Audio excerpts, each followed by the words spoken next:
Thank you, Ray. I'm so grateful to be here and grateful to NEWEA and NEWEA for offering me this platform to share my thoughts. But not nearly as grateful as my parents are for you to bringing me home to Boston. So January is one of my favorite months, especially in Boston. I'm kidding about that part. It's the month when people make the most commitments to change, New Year's resolutions. So we're going to begin our time together by doing a little bit of a live poll. And for people who made a commitment to exercise, I'm here to help you. So we're all going to stand. All right, good work. You're great, you're doing great. All right, stay standing if you made a New Year's resolution this year. Wow, okay, all right, okay, all right. I see we have some pragmatists, okay. Stay standing if you are still on track with that resolution. Be honest, it's a safe space. Good job, all right, good job. So January 20th is usually the date when most people drop. You guys are doing really well, all right. Okay, stay standing, this is where we get advanced, if you also made a New Year's resolution last year.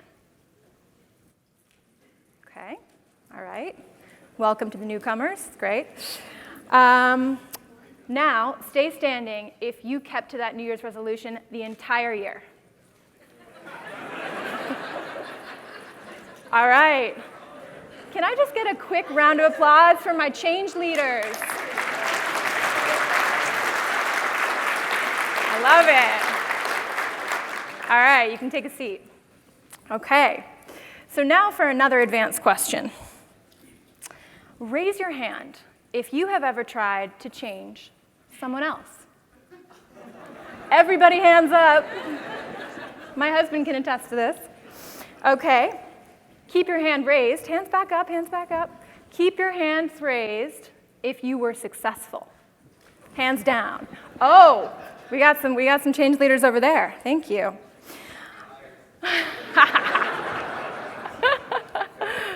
Yeah. So here's the data. 80% of people don't stick to their New Year's resolutions. About 8% achieve them at all. We're actually reflecting that. Let me ask you a question. Do we all believe we're going to be that 8%? We must, right? Turns out the half-life of resolutions is steep. It drops off at about 4% a week. 75% keep the resolutions for 1 week, and then 71% 2 weeks, 65% a month, and so on and so forth until we hit 8%. And then we do it again. We're talking about the difficulty of changing ourselves. But that's just the beginning. The theme of this year's conference is inspiring the water revolution. To inspire a revolution requires change at massive scale. So we have to get way more ambitious and successful than that, right? Right, okay, good. I like this, all right. I like this participation. Change leaders over here. So who am I and why am I here? I appreciate the introduction. My name is Krugman. I grew up in Needham. Is anyone here from Needham? Other than my parents? All right. As Ray mentioned, I lead the organization and culture practice at Co-Collective, a strategic and creative consultancy in New York. And we work with clients like Google, LinkedIn, IBM, the Museum of Modern Art.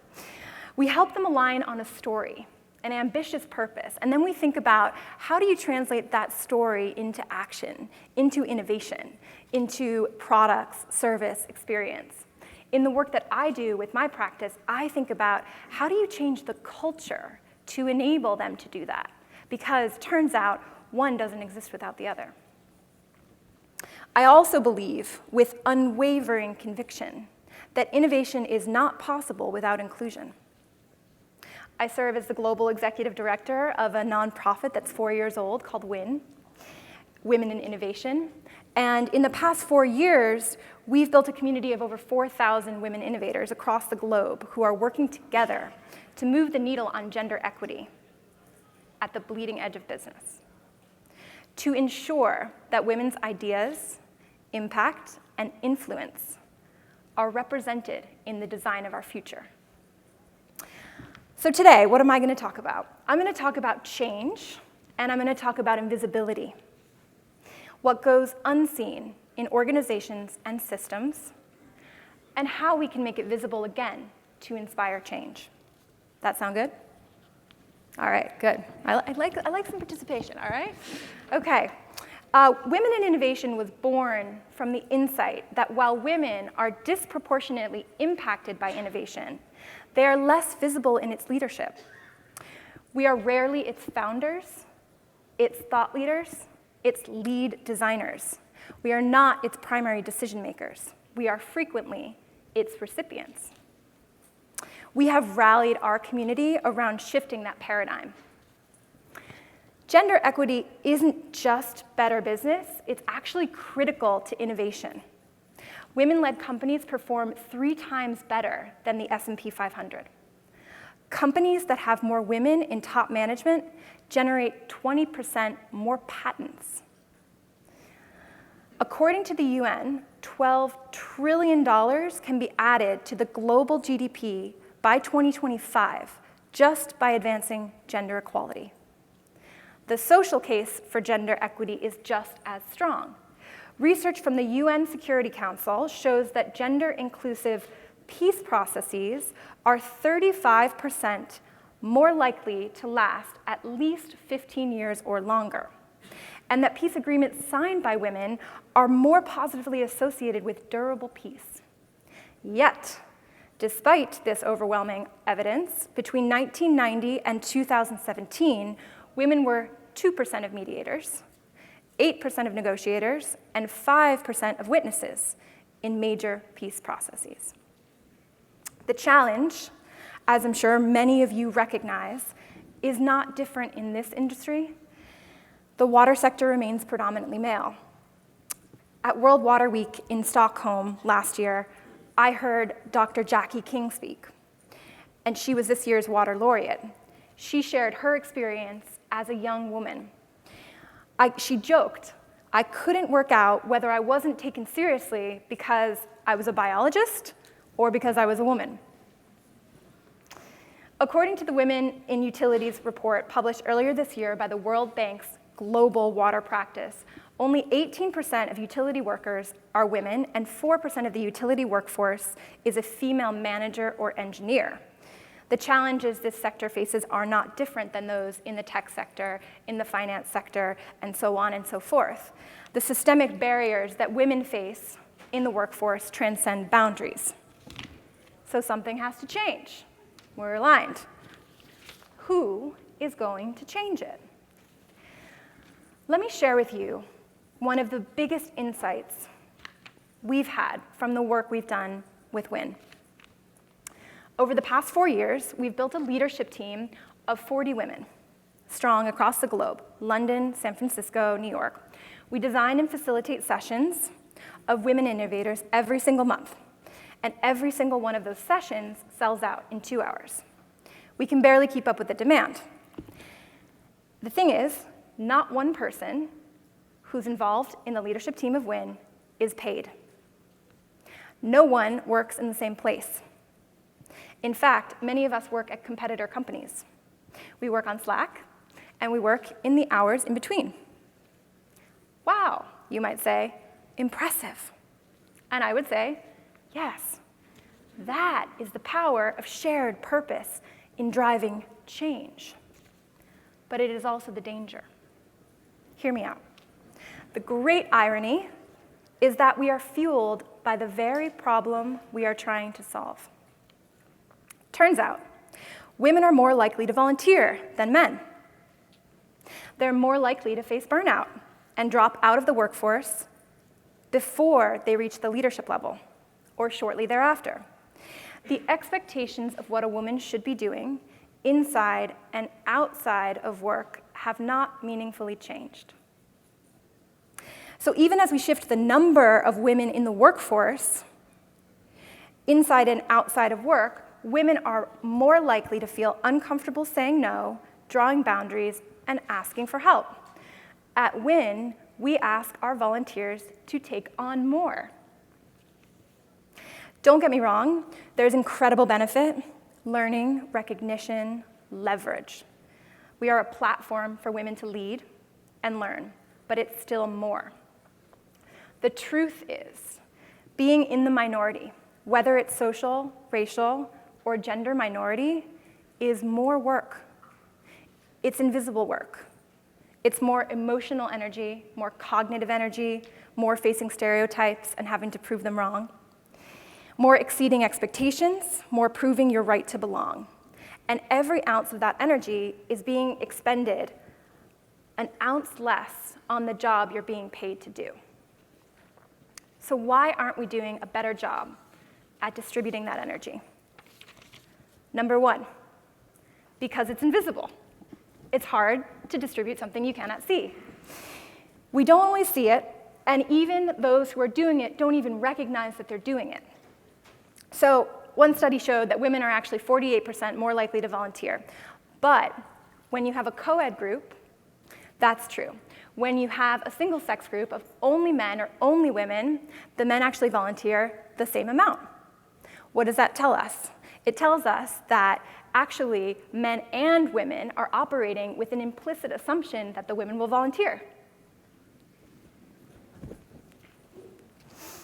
Okay. The second reason is because we're human. We fear being excluded from the majority. So it's difficult to speak up for those in the minority. We're afraid of making a mistake, so we don't always risk the difficult but critical conversations. As one of my heroes, Brené Brown, says over and over again, we choose our own comfort over courage. Can we broach the difficult but uncomfortable conversations? Can we discuss underrepresentation? Do we here in this community feel that we represent the demographic we design for? Change isn't born from caution. So what happens when we design without including the perspective of those impacted? Let me offer a concrete example of what I mean by invisibility in design. 2011 was the first year that the US introduced female crash test dummies. That means that for 60 years, since the crash dummy was first introduced in the 1950s, cars have been designed to protect men's bodies and not women's. The result is that women are 47% more likely to be seriously injured in a car crash and 17% more likely to die. Even once female test dummies were introduced, they were often scaled down men, which, despite the fact that women's bodies are actually different. And perhaps even more indicative of inequity, the female test dummy was only tested in the passenger seat. Women only ride shotgun, apparently. Why were women overlooked in the design of crash dummies? In 2014, Barra became the first woman to run a major automaker. Even today, over half the top 20 companies in the automotive industry have 0 women on their executive leadership teams. I can only imagine what that number was in the 1950s. When we don't have different points of view, different lived experiences at the decision-making table, able and comfortable enough to speak up and share disagreement or difference, what happens? We design for the majority, for their needs, for their preferences, and for their bodies. So let's talk about invisibility in innovation.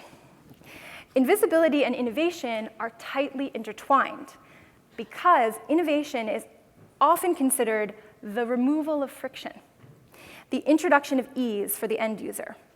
In that way, successful systems make their mechanics invisible. So innovation feels like magic, the magic of Amazon, delivering our wishes to our doorsteps in a day. The magic of trash trucks carting off waste, never to be seen again. The magic of turning a tap and clean water trickling forth. Years ago, I spent a summer teaching American students in Spain. And I'll never forget the first time they saw the jamón, the ham leg, displayed proudly at the tapas bar. "Oh no," one of the students exclaimed. "Oh." Trust me, they weren't vegetarians. They had just finished a hamburger. I realized at that moment how deeply disconnected we are from our supply chain.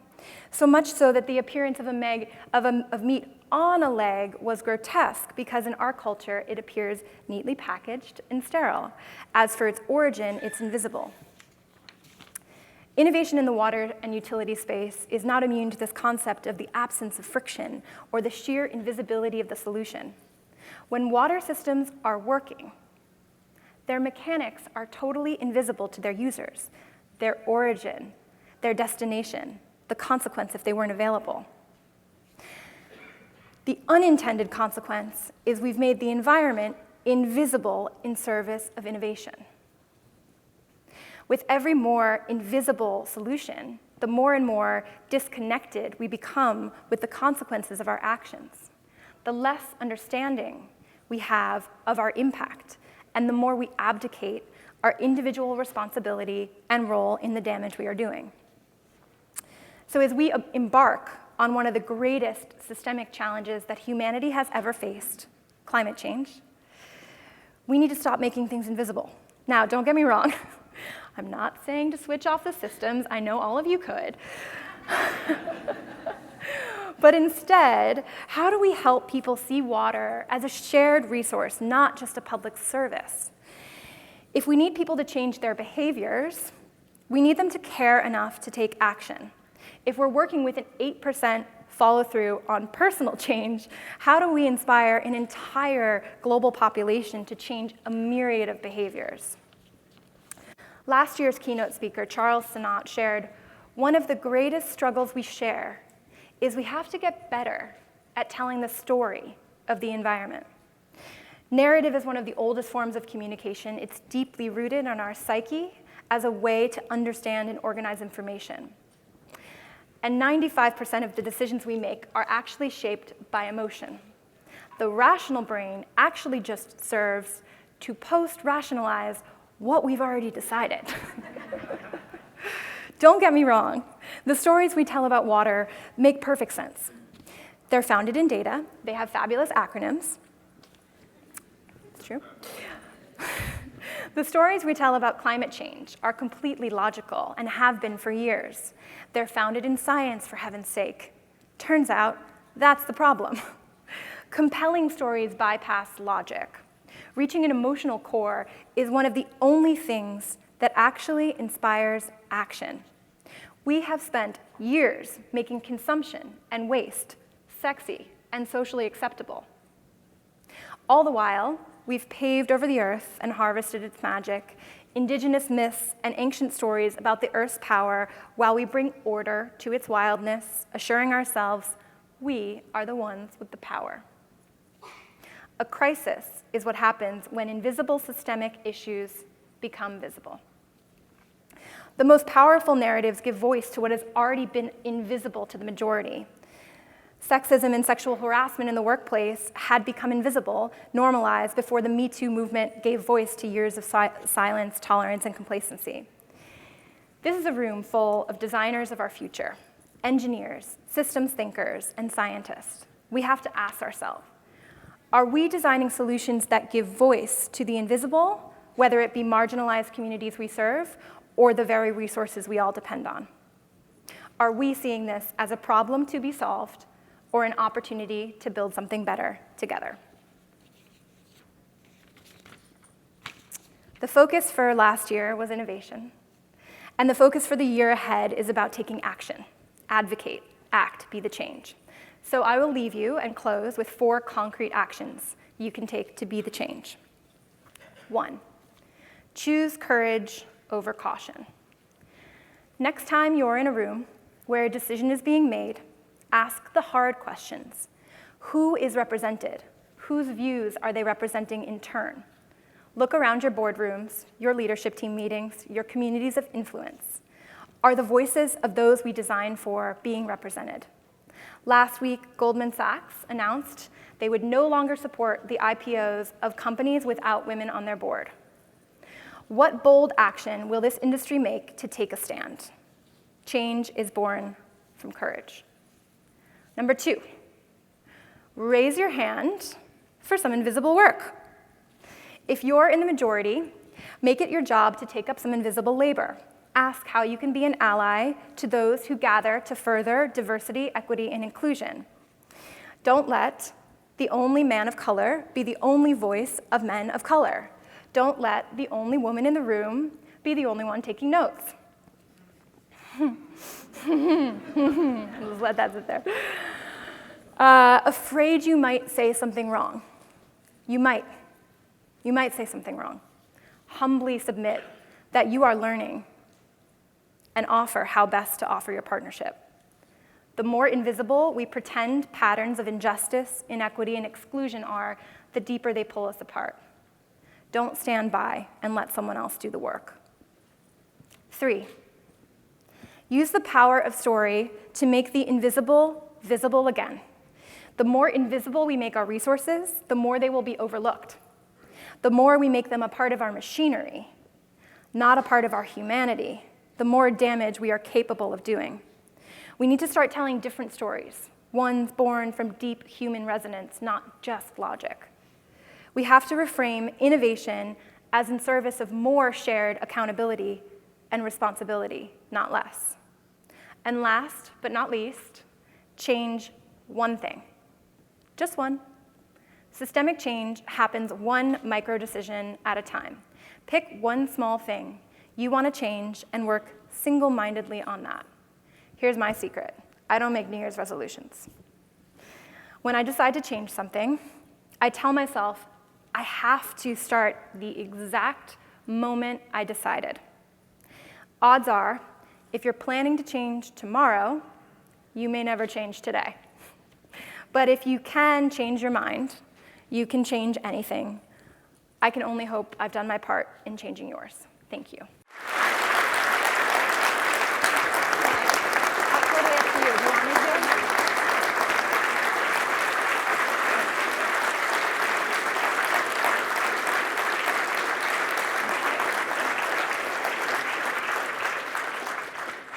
Thank you. Thank you so much. We have time for Q&A if anyone has any questions or ideas or stories you want to share. Yes, I see a question. What have you seen as far as recruitment and LGBT representation in STEM? Great question. Not enough. Not enough. Honestly, I think there are people working on that, but not enough. And I would definitely encourage this community to think about like how can we support that initiative. But I really have not seen enough is the short answer. It's a great question, and I'm glad you asked it. Any other questions? Yeah. Great job, Kim. Give us an example of one thing we can start. Yeah. Give me an idea of one thing I can change. Okay. Let me ask you a question. In this community, are there people organizing and thinking about representation already? Okay, cool. I would encourage everyone to find out who those people are and ask how you can support them. I think that's a start, because one thing I think is challenging is a lot of times people will build new things, right? New systems, new solutions. A lot of times the solutions or the groups are already there, and you can actually build more power and more strength by finding a way to support what's already happening and the people who are already gathering and amplifying. So I would recommend first find out what's already being done, and if it's not enough, then you can build something else. Yeah. How do we turn around the tide of the victim culture? That is, people thinking that these things could happen to me, whether it's big business or government, it's not my responsibility. I love that question. The victim mentality is really challenging because it assumes a paradigm of helplessness, right? That there's something that has happened that you are not empowered to change, right? And so I think that I always think of it as a reframing. If someone comes to me and they say, this has happened to me, I then ask, what do you think that we can do. Not what can you do, but what can we do, or what can I do? So a lot of it is around reframing and saying, how do we make ourselves a part of the solution? So that's what I would recommend. But it is, yeah. I think one other thing I'll say on that is, I was talking the other day to some people about the power of fear and the power of suffering to bring people together. It's a powerful force. I firmly believe that you can also rally around hope, and you can also rally around vision for the future. If you can create shared purpose and a pathway to get there, that can be more powerful than saying we are going to rally around our shared suffering and pain. Okay, last chance? I'll be around if anyone else wants to talk. I'm happy to talk. Thank you so much again for the opportunity.